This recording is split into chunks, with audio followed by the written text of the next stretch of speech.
so I don't forget. Are there two of you? You're the only one who can answer that, but on the Zoom, there's only one of you. But Judy, are you hearing me? Linda?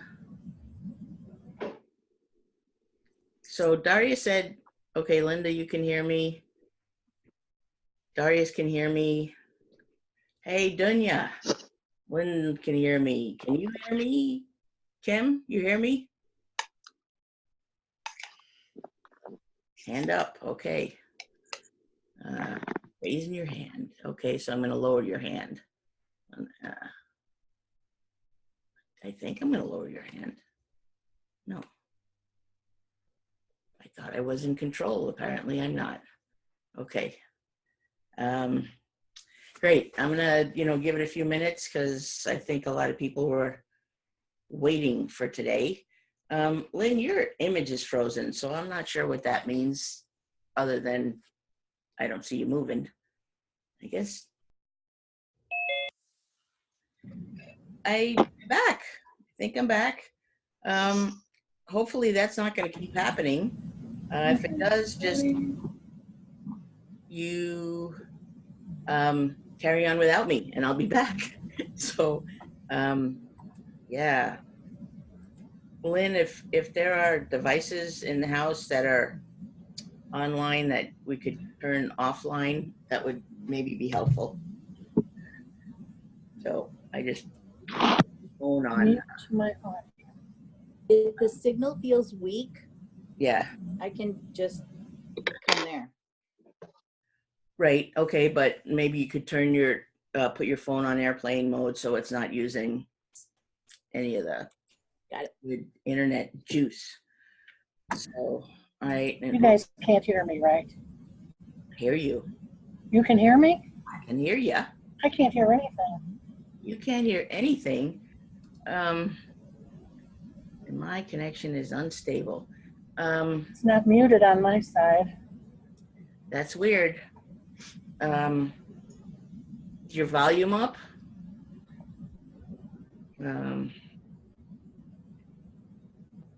Oh.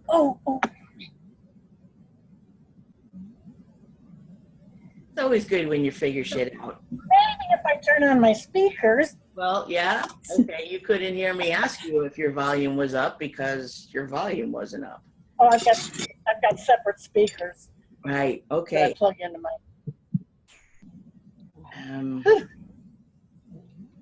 All right. So we lost Dunya. I don't know if she's coming back or not, but I'm still going to give it a few minutes before we, really jump into the spoon bending. Anybody who either was on a call yesterday or watched the replay, anybody want to, comment, share what any of that was like for you? The meditation or my rambling or meditation was nice. Okay. It was nice to it was easy to follow you, Okay, good. And yeah, I think it was helpful for most people that I just sort of let you, stay there. Hopefully everybody came back. We didn't lose anybody, on that trip. It's like, yeah, I didn't come back for a while, but yeah. Yeah, good. Okay. Nice. All right, Linda, I'm assuming you got a tough spoon to challenge yourself with, and Darius, hopefully you got a spoon as well.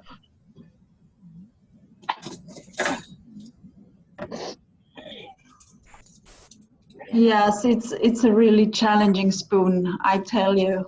Good. Excellent. Oh my God, Judy. Am I ready? Yeah. There's some knives too. Yeah, so I guess, Darius, at this point, I'm still mainly using spoons. I don't know, Kim, did you bring your stainless steel straw to this? Okay. Oh, cool. Right. So there's another possibility, and that's why I actually encourage people to go out and look at a secondhand shop or whatever, so that you don't worry about ruining your favorite spoon or your good, your good silverware or whatever. And because actually, in my view, once you bend it, you want to leave it bent so that now it's like a stone. It's a visual for you, a reminder of what it is that you did. So I don't know what to tell you. You might want to sacrifice a spoon, or you might just want to follow along and, come back to this when you have a spoon that you're willing to bend. Yeah. So, Maybe.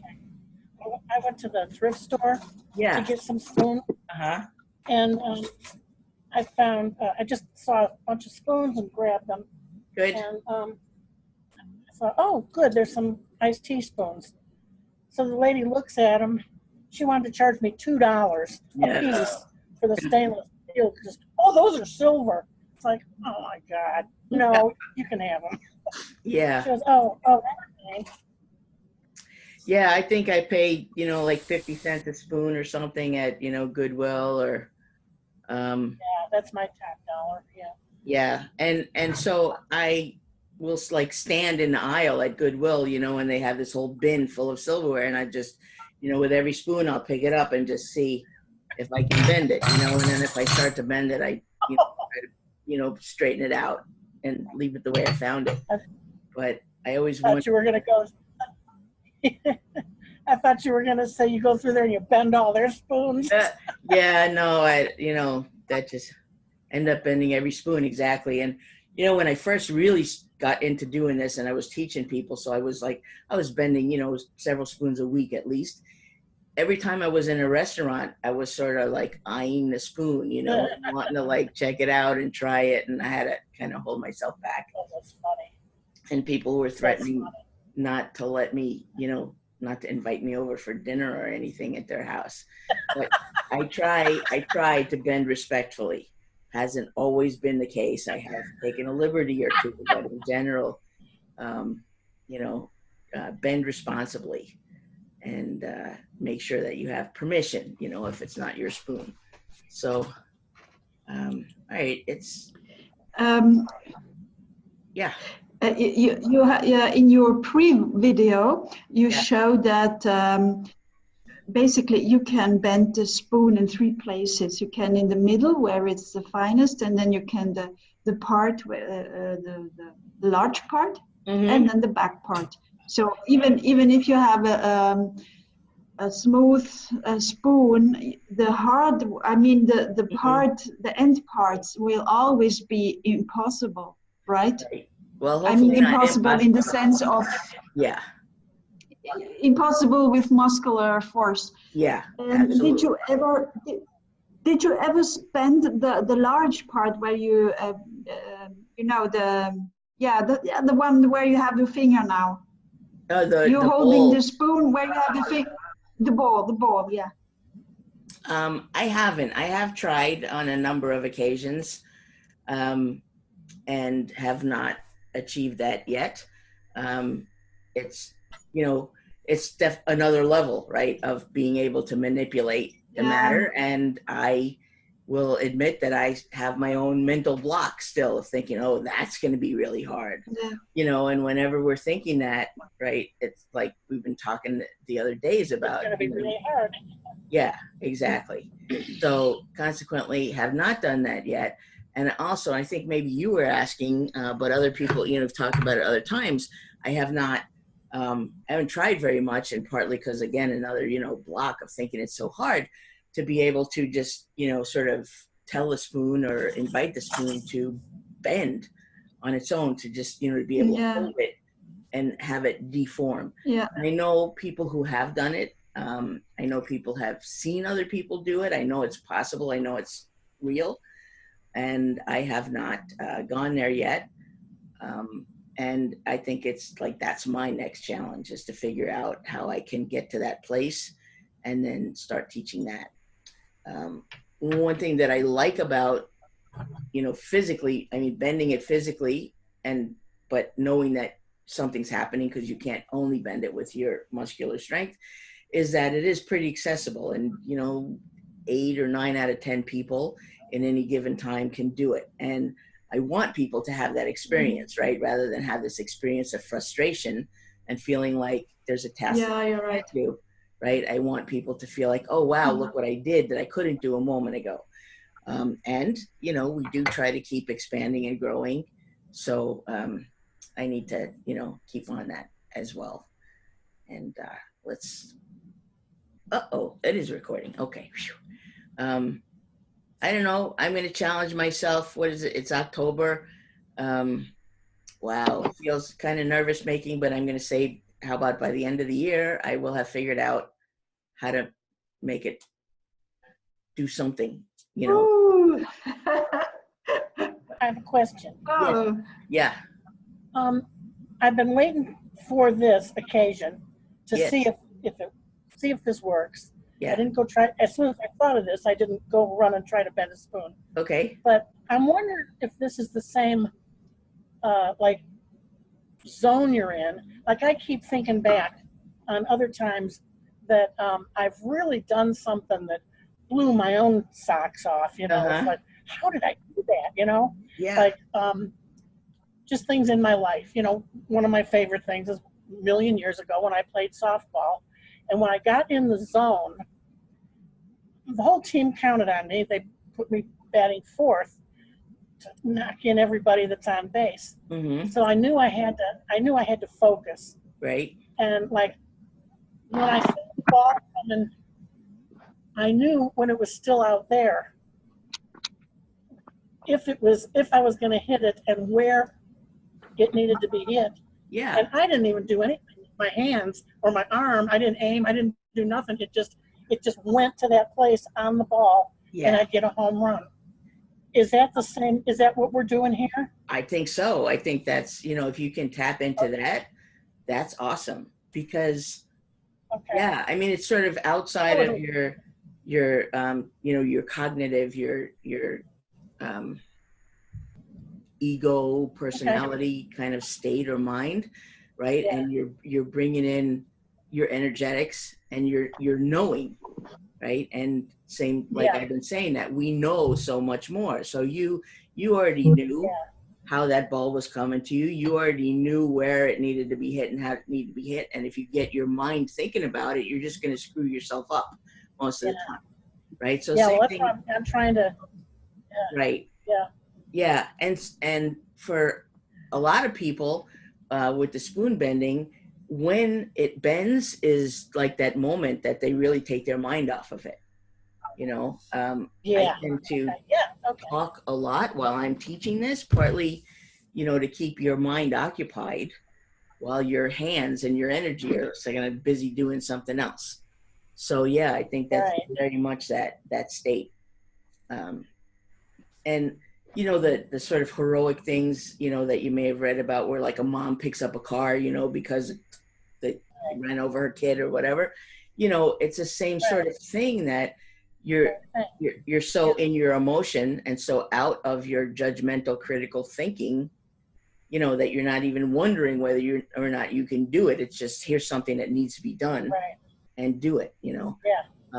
And so we don't have to, you know, be traumatized in order to bend a spoon, but we do have to release a lot of that criticism and judgment and that sense of like, we know how it's going to go or whatever, right? So I guess let's, you know, we kind of already started to jump into it. Let's take it a little further. So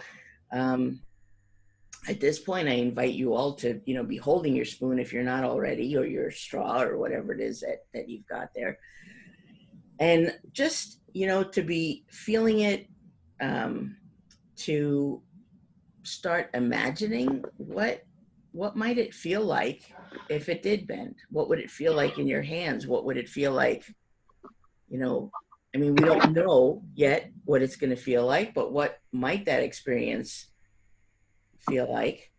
And this is another important place to be loving and kind and compassionate with yourself.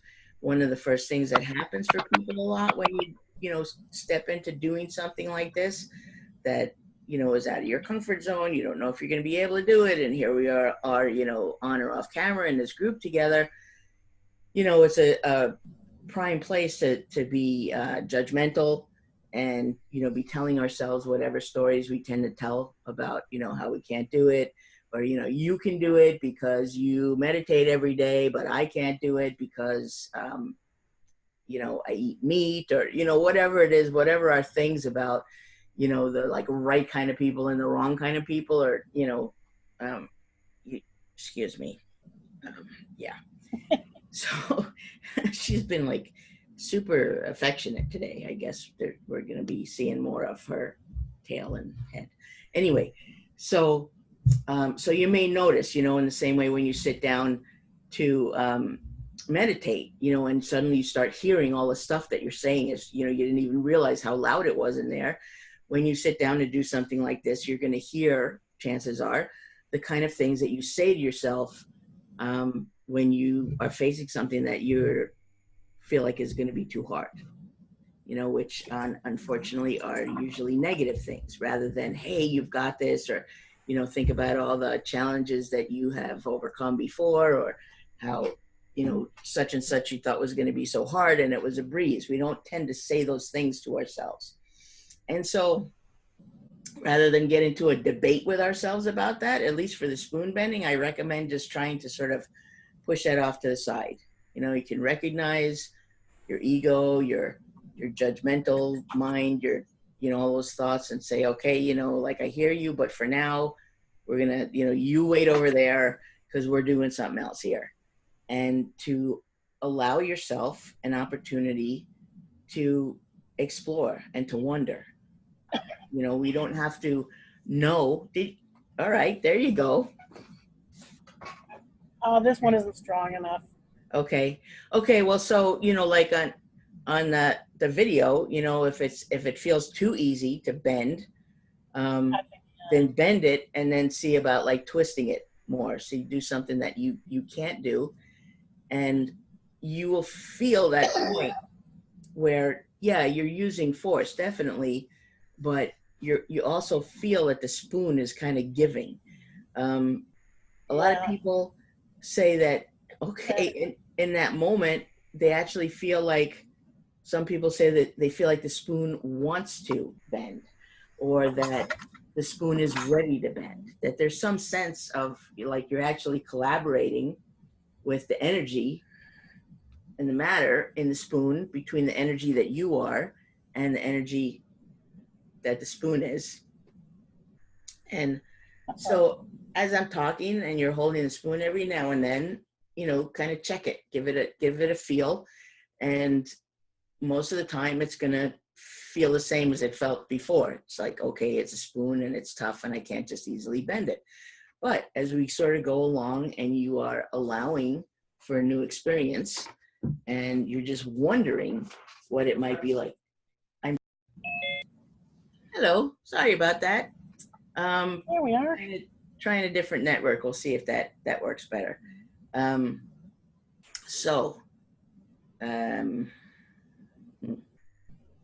Right. So, well, I'm not sure where I lost you, but where I will pick up is that to try the spoon every now and then and kind of give it a nudge and see if it feels any different. Most of the time, chances are it's going to feel like it did just a moment ago. But at some point, when you try to do that, you may feel something different. And it may be that your hands feel different. It may be that the metal of the spoon is feeling different to you. And it may be just something like internal that feels different. Sometimes for me, when I'm getting to that moment of sort of, you know, clarity and alignment where I'm about to bend the spoon, the top of my head starts tingling, which for me in other circumstances too is just kind of one of my signals to myself that like I'm in alignment, that I'm like energetically open and aligned. And it could be in that moment, you know, that the spoon will bend for me. So somebody once said that it felt like bunny ears, I think is what she said. And I don't understand that, but to her, obviously something changed. Wow. All right, what you got going there, Judy? It's bending all over the place. Yeah. I almost had it up here. Okay. And so when that's happening for you, what's your experience? What are you noticing or feeling that's different? I'm just seeing it bend in my head. Uh-huh. That's all. Yeah. Okay. That's great. And And it just so stopped. there's a number of ways, to get into that moment. And one of them is to see it bend. One of them is to, you could see the spoon itself bend. You can imagine, what is it going to feel like? What are my hands going to feel like when I can just manipulate it? And what will be possible? And then allow that. So especially usually when you're first bending it, for the first 20 times, is usually a pretty short window of that moment where the bending is like the window is open for you to bend it. And if you feel it start to go and you go, oh, I'm going to bend it, you have just knocked yourself out of that window usually. So the thing is to, be present, be open, allow something to happen, allow something, for it to happen or not happen, and to, try to sort of stay calm. So, the idea is to let go of attachment to the outcome, while at the same time, obviously, we have enough attachment to the outcome that we are here together with the intention. What did you just do? I just broke it. You broke it. Okay, well, so now sometimes a spoon will break because it's crummy steel. Sometimes it'll break, if you keep bending and unbending it in the same area, the metal will actually get work hardened and brittle, and it will break. Now, and well, it broke, but before it broke, you bent. I did. I bent it in the middle of the stem, not at the soft part. Yeah. Cool. You want to hand me your spoon and I can show people?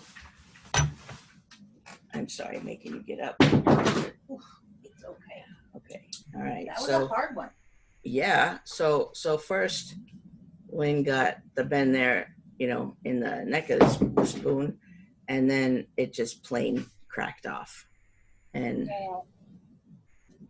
it can kind of look, I don't know if you'll be able to see that, but there's like a bunch of lines along there. And to me, it just says that it was not really great metal.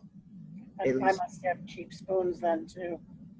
Maybe I have cheap spoons. Well, if they're breaking, if they're bending, fine. But yeah, I actually tried to get some spoons at the dollar store a while ago, and the first one that I tried to bend actually cracked in half. So I stopped trying to buy spoons there. But right anyway, so yeah, this is too easy.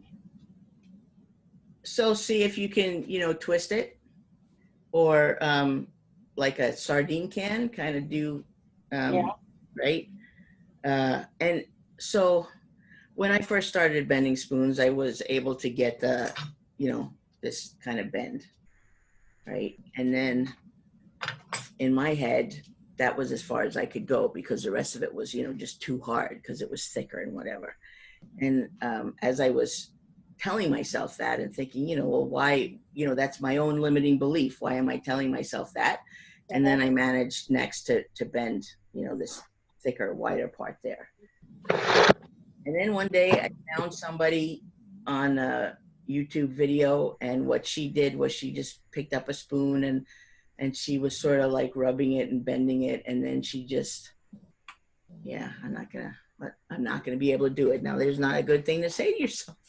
Like, I didn't do it. That one, let's see. I wonder if I can do this now and show you what it was that she did. And she, a little bit. She basically just started, wrapping the spoon around and just like went like 3 turns. Wow. And at the time, for me, just watching her do it and see that it was possible and see the ease with which she did it.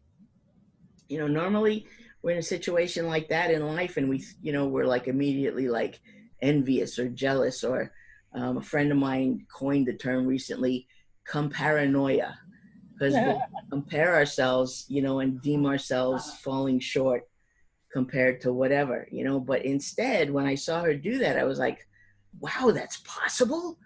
And then I just went in to see if I could do it rather than think, oh, wow, look what she can do and look what I can't do. And so one of the reasons, that I like just teaching this in a group is that as each of one of us do it, we're like holding the field of possibility for each other. Yeah. Right. And kind of like allowing all of us to have a different experience.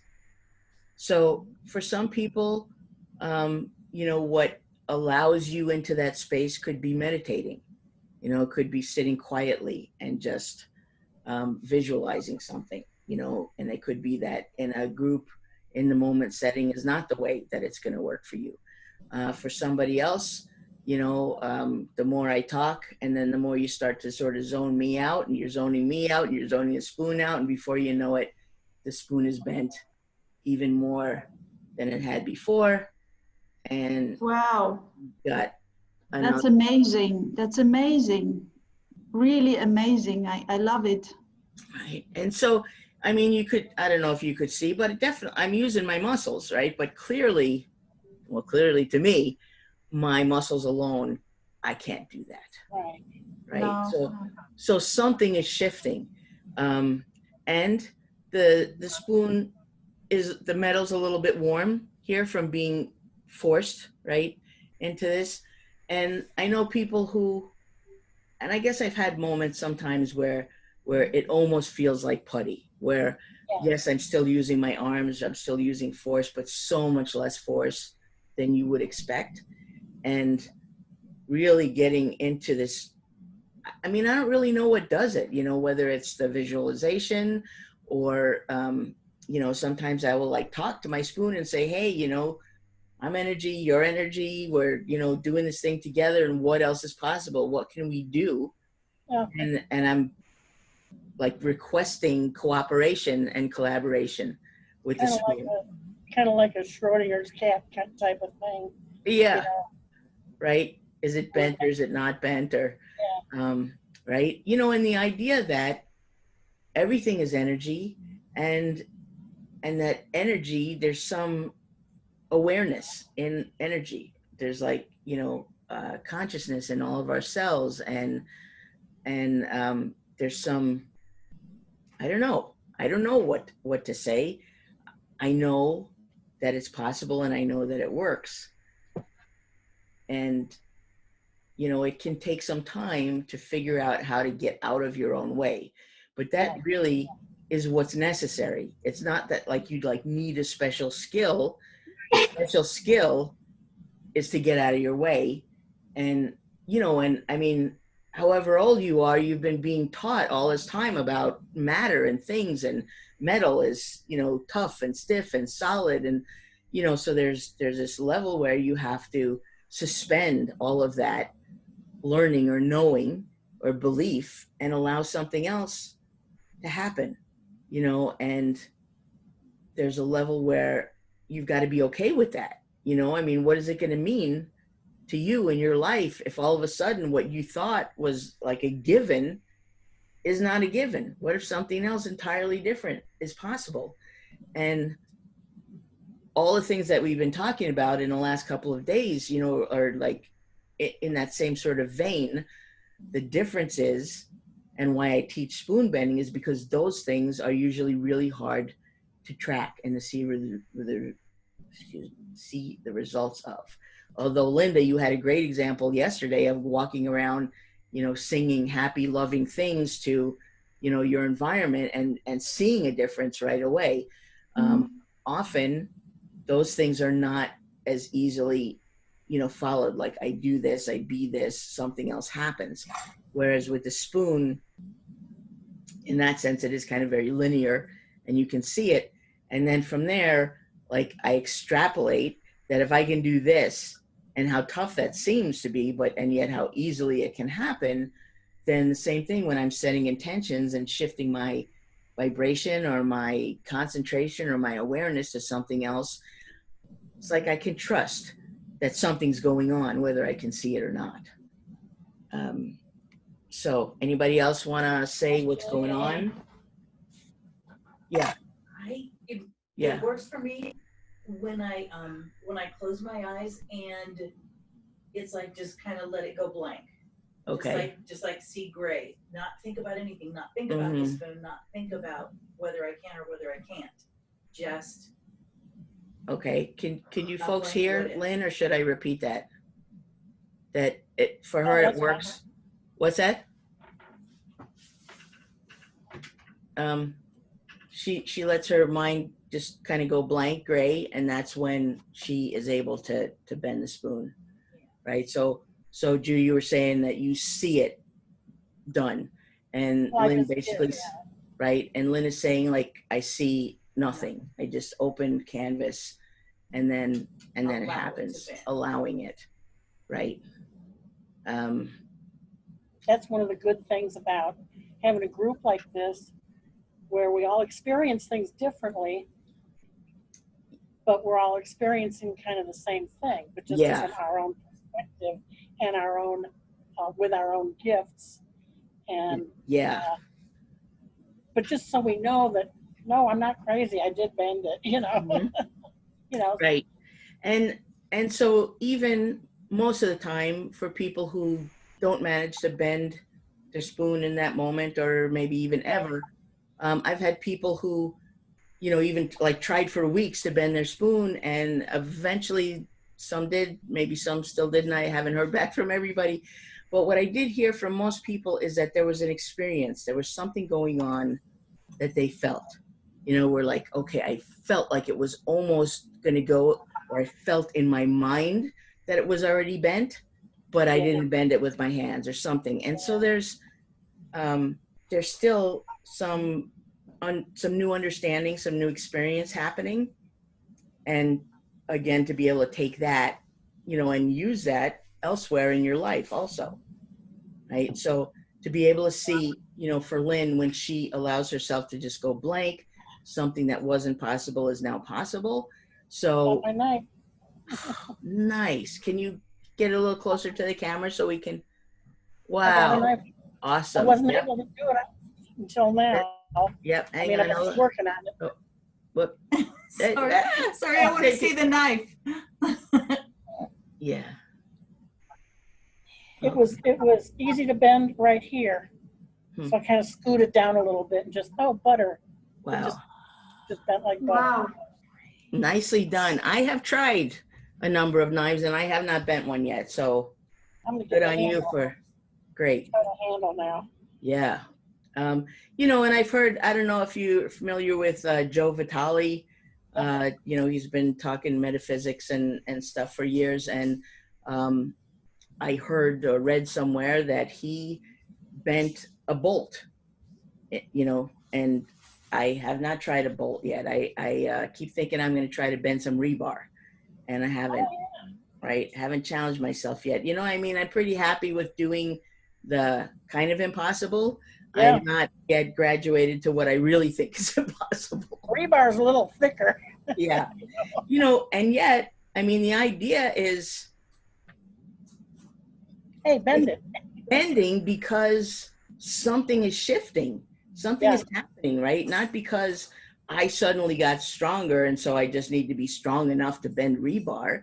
Something's happening here. Something is shifting in, I don't know, in the relationship or in the metal itself, or you know, that part I can't say. But it sort of, I think, okay, well, if I can do that, it's like, well, why couldn't I bend rebar? Why couldn't I get into the relationship with rebar that I got into with the spoon? Yeah, right. And, you know, and at this point, I would say the thing that's in the way is me. Yeah. Always. So, right. So I'm wondering, you know, any other folks, are you managing to bend it? Are you feeling something? You know, or are you just even noticing how maybe you can't get out of your own way? You know, maybe you're too busy in your mind. for me, the very first time that I bent a spoon, I actually imagined that I was holding a torch on the handle of the spoon. And I'm a jeweler and a metalsmith, so it was a metaphor, analogy for me, or an image that made sense to me sort of in the reality world, that if I was holding a torch to metal and got it red hot, it would get soft and it would easily bend.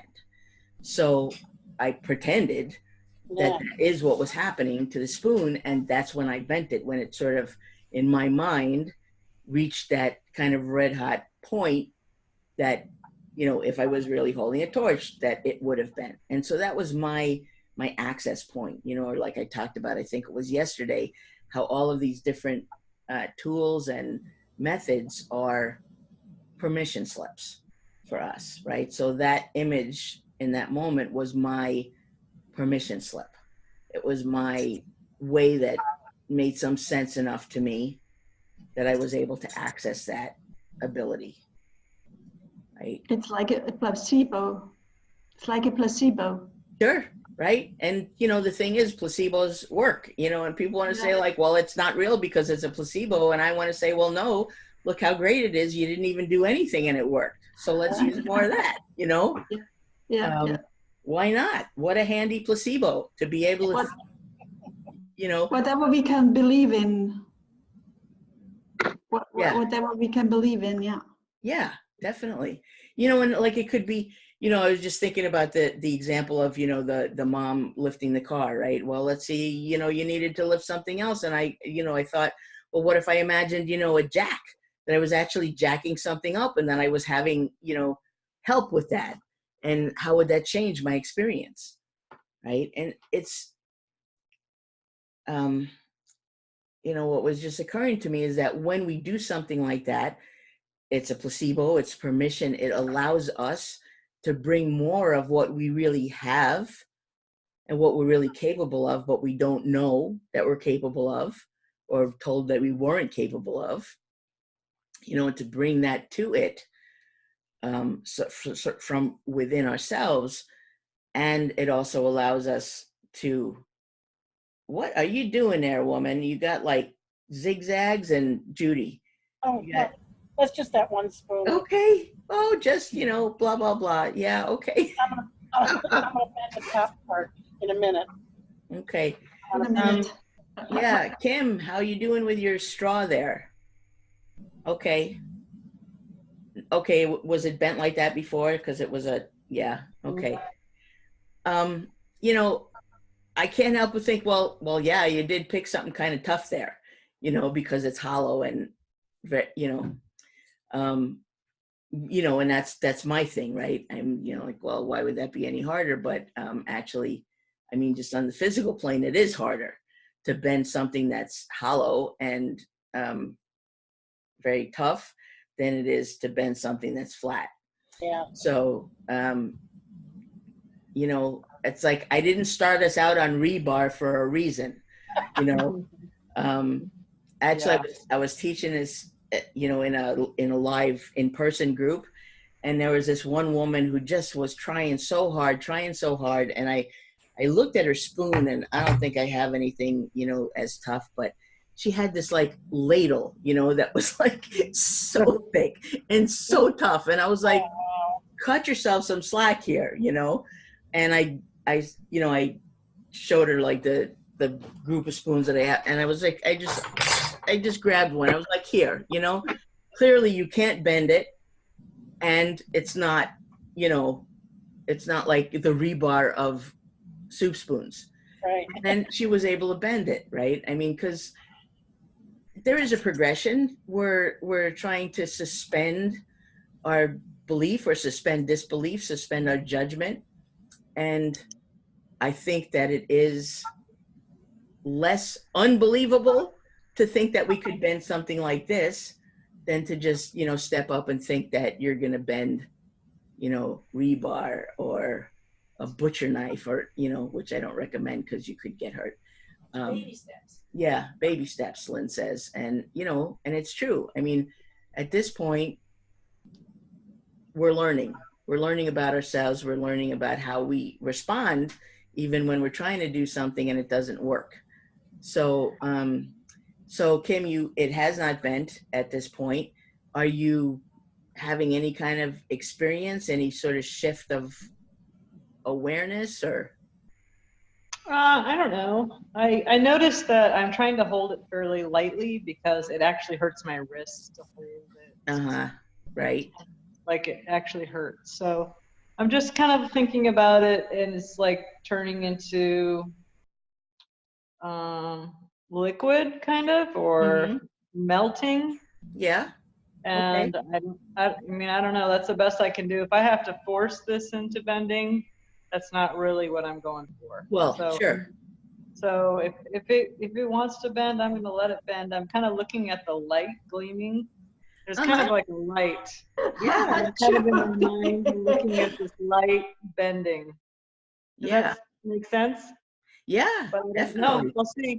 Right. And I love that. I mean, so that's your metaphor, you know. Yeah, It's I think of like The Matrix or a movie or something like that. I don't feel like I don't have a spoon that I really want to bend anyway. I don't mind if I bend this, and if this bends, right. all the better, right? Yeah, sure. Right. It's not about, I don't need to find a weak point. This is very impossible for me to bend by myself. Impossible. So Yeah. I have to take that part out of the equation. So that works for me in my mind, because I can't talk myself into saying, oh, well, you could have bent it anyway. Yeah, sure. So, right. Yeah. and that's, I don't know. I mean, it's like right or wrong. That's just I don't know. It feels like the right thing to be trying. Yeah, well, then that's right. I mean, that's, part of my whole point of this whole, this whole week and whatever is it's up to you. It's what feels right for you. It's what works for you, or it's how it works for you. So just a couple of other sort of techniques, or not even techniques, but things to sort of play with, as part of, again, not necessarily bending it, but to have a different experience of the energy is I will kind of wobble my straw or my spoon. And obviously I'm wobbling it, between my loose fingers, but I kind of feeling it and just sort of wondering and almost imagining what if the spoon itself was that wobbly, and kind of messing with my own sense of perception of what is going on. And that kind of helps me let go of, I'm holding a spoon and it's hard and it's stiff and, whatever. I'm like just sort of playing with, what if the reality that I have is not the only reality, or is not the reality. Another thing is holding it with one hand, or with both, and just being aware of the sensation of the spoon in between my fingers, and then realizing at some point that I can't really tell where my finger ends and the spoon begins. I mean, especially with a, finger on either side. It's like, is there really a difference between my fingers together or my fingers around the spoon? There's this a feeling of continuity, the same way as if my fingers were together. Now my fingers still feel together. And thinking about the whole molecule, electron, nucleus, and all the space that is in the atoms that make things up, right? And to just use that also as a metaphor, as a way in, to think, okay, what if I'm holding my spoon, and what if I go in between the molecules? What if somehow, my energy and my intention can kind of disrupt the connection between, the chain of molecules? And maybe in doing that, I start to feel a little tingling for myself. And so I'm thinking maybe it goes. So that's, that's one way that I can find that spot. And it can also be, maybe sitting, meditating, or visualizing and really getting more into that. And for you, it would be playing, staying with that same imagery of the light and maybe watching that, or maybe in closing your eyes and in your mind's eye, seeing light and seeing light bend, or seeing, that you could put your hand through light, or, whatever it is that comes to you, or whatever feels that works. But I have taught and had people bend things when we're imagining that there's white light coming down into our crown, and just like pure white light and energy coming in, filling our body, coming out into our arms, filling our arms and coming all the way down to our hands, into our hands, and out from our hands into the spoon, creating that circuit and that connection. Like the first day when I showed what I do with it, my little we complete a circuit toy, right? So the same way that holding both ends of this is closing literally the energy circuit, as we are holding the spoon and the energy is coming down through our body, down through our hands, we are also closing that circuit. And we're all now part of the same circuit, the spoon and I. And it's all one. And just even, how does that feel? Are you having any different experience physically, viscerally, or in your mind, regardless of what may or may not be happening with the object in your hands? But is your perception changing, or just loosening up and allowing something else? I'm just very present. I mean, Yeah. I just feel energy out everywhere right now. Nice. Yeah. Right. Present, and also not forcing. Right. So, we also tend to think that to get things done, like no pain, no gain. If you want something, to be really done, you got to really work and all that kind of thing. And this is like the opposite of that. The less hard you work, the more easily and more likely it is to happen. The more you try to really apply yourself and make it happen, the less likely. I gave that up in my old age. Good for you. Yeah. Right. And for those who have not yet given that up, then this is also a tool, hopefully, to see that working harder does not necessarily yield better or more results. That often working less hard is get you where you're going. Linda, yeah. Yeah, I remind when I watched, I think it's like a couple of months ago, the videos you have in the Facebook group, the 3 videos.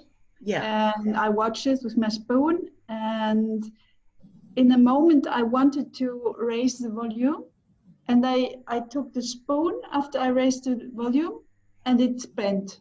So it was a moment of distraction. I didn't think of the spoon. You were speaking and saying, yeah, it can happen in a moment of distraction, and I wait there to turn the volume, and then I was really amazed that it was easy. Of course, afterwards, critical thoughts came up, as you said. Yeah. But it was nice for me, and I still have the spoon on my desk to see it and know. And right. It happened. It happened. I have to believe it because it's there. Right. Well, yeah, because it's there. And I mean, I will say that I have had, even, months into being a spoon bender, I had to go back and look at them and try to unbend them to convince myself or reconvince myself that something really happened. And then there were times when, even when I couldn't unbend them, but I wanted to go and give it to somebody else and say, here, can you unbend this? Because I wanted external proof that something really happened, because it's crazy. I mean, things don't go around bending because we want them to, or let them, or whatever, and I mean, my hope for everybody, including myself, is that we can keep this in mind, you know, in a larger sense. Great. Okay. Kim's going to go meditate and see what happens. Awesome. Yeah. Keep us posted. And what do you got here? Wow. You got some crazy stuff going on. And this is what Lynn has been up to. Oh. So she's got some Nice. bends and some kinks. That's one. And then here's the other one. That's awesome. Right. And also a good reason when you're out, going out, you know, buying spoons or whatever, or knives, to get several. Yeah. Because, you know, to have the experience of, wait, did that really happen? You know, and then to see about doing it again. And also to see that, it, for me, every time I bend a spoon, it's a somewhat different experience. You know, maybe my head is in a different space. My way into it, or my way of letting go and allowing it, is a little bit different. So it's not like there's one way that we do something and then, you know, it's like that becomes a sort of superstition. Like, okay, I have to sit, you know, and listen to Miche for, you know, 40 minutes and, you know, sit on one hip and have the windows open in order to bend the spoon, right? That's just, you know, how it happened in that moment. And in some other moment, it'll be something else. We really are that flexible and capable when we find that way to allow ourselves to be and do what we're really capable of. And we don't even really know what we're capable of. I was thinking it must be fun to have soup at your house. Yes. I have a friend who uses like one of those flip top mason jars as like a sugar bowl. And she actually asked me to bend my spoon for her in such a way that she could fit it in, you know. And so after doing this, I had to kind of, let's see, I don't know. Yeah, no, not so much, but to bend this, you know, so that you could put it in and whatever. So yeah, it's a little tricky. And then sometimes the spoons that I bought specifically to teach with and to bend wind up in the silverware drawer. And I just don't know how that happens. So it kind of works both ways. Yeah. Yeah. Oh, So great. we're just about at an hour here, and I have been actually managing to kind of keep to our schedule. I'm gonna check in again. Does anybody else want to type something in the chat or say something? And Darius, I see you nodding. Is something going on there for you? Or smiling? What's happening? Nothing? Not yet. Okay. Yeah. And I mean, some people literally, they spent weeks, not every day, you know, but they would pick it up. They would try. They would have a, you know, a different, try in a different time or try in a different mood or whatever, you know, and like you start to learn stuff about yourself, you know, about when you're more, not susceptible, but more likely, right, to get into a zone or, you know, into that space, and when you're less likely to do it. So just, you know, keep practicing. For me, it has been a tool of practicing presence and awareness, you know. So again, whether the spoon bent or not, it was also a tool of letting go of the outcome, right? And so it was a teaching tool for me in a lot of different ways. Yeah.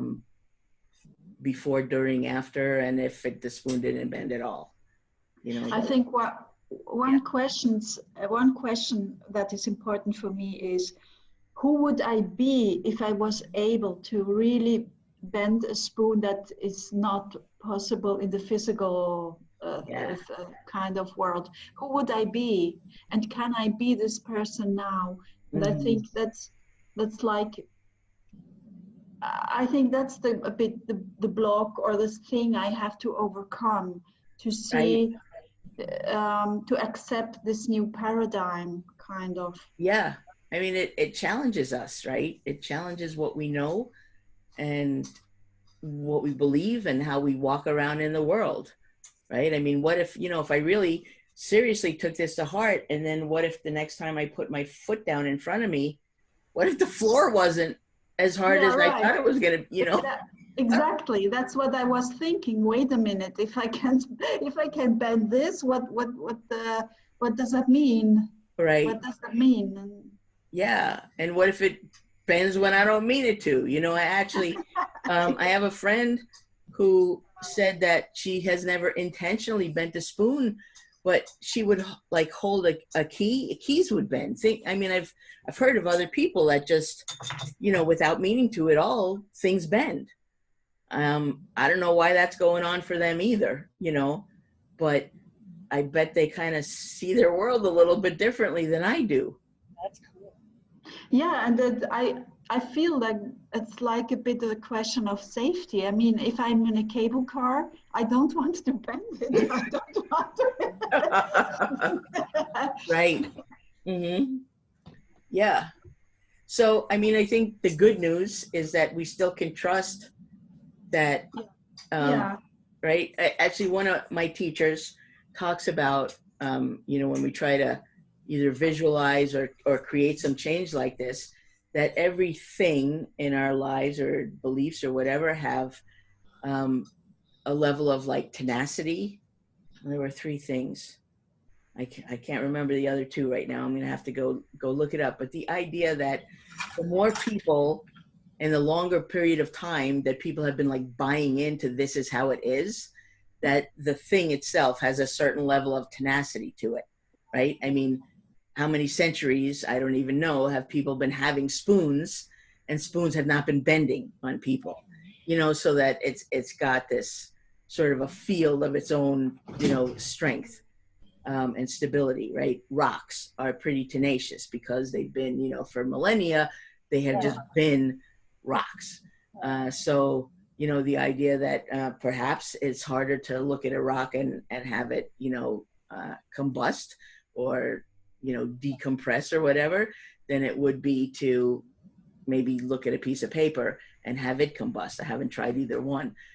But I would think that paper is much more used to catching on fire than, a rock is or whatever.